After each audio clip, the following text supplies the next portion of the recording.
Yeah, we got some tips and techniques here. They're going to apply to anything, whether it's unfinished furniture or something you made yourself. Okay. All right, first thing we got to talk about is wood preparation. We got to get the wood ready for the stain and the finish.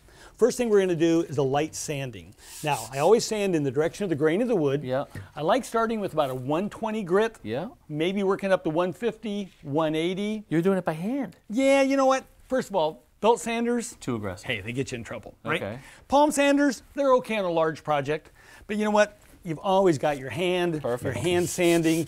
You got total control. So maybe 120 up to a 150 or 180. 180. All Nice. right. Second thing you have to recognize is wood's unpredictable. Those big pores can turn blotchy on you. Yeah. We don't want that to happen. So we're going to put on a coat of wood conditioner.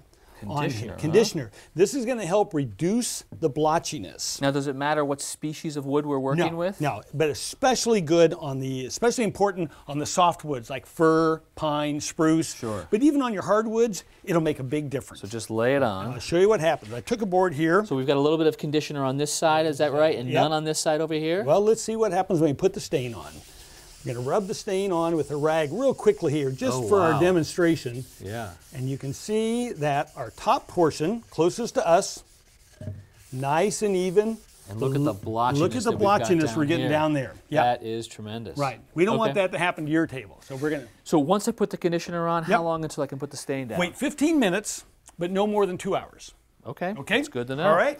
All right. So we've got at the table right here, the Right. conditioner's on. Conditioner is on there. Now it's time to put on our stains. Let's talk about technique All right. for that. Now, yeah, nice thing about stain is you can put it on any way you want. With a rag, with a brush, even with an aerosol can. I like it. We're going to use gun stock because this is going to bring out the grain of the wood, but it's not going to hide it. You know, we don't want to paint something as beautiful as this. Gunstock being the color you've chosen. Exactly, yeah. And you get lots of colors to choose from.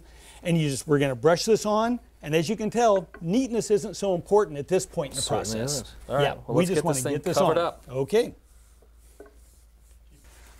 Well, the most important part of staining is wiping off any stain that the wood doesn't absorb.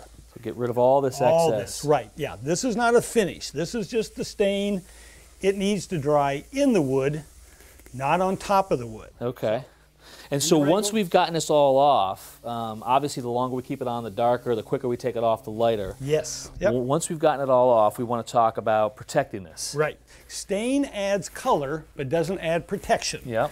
But now we're going to have to let this dry, first of all. So, How long are we going to let it dry? well, typically, you'd say 8 hours with oil-based. If the humidity is high or the temperature is low, a little bit longer, to be safe, sometimes I say wait overnight. I don't have overnight or 8 hours, Okay, so we all have right. taken the liberty, actually, if you'll move that one for me, Bruce. Okay, all Built right. a second table that we had you stain earlier. Yep, I Mrs. remember Silva's this. going to be here any minute. So Yep. now that this is dry, what do you think about for finishing? All right, like I say, stain adds color. For protection, polyurethane. Okay. Can't beat it. Now, first thing is, don't shake it. Don't. You always want to stir, figure 8 pattern.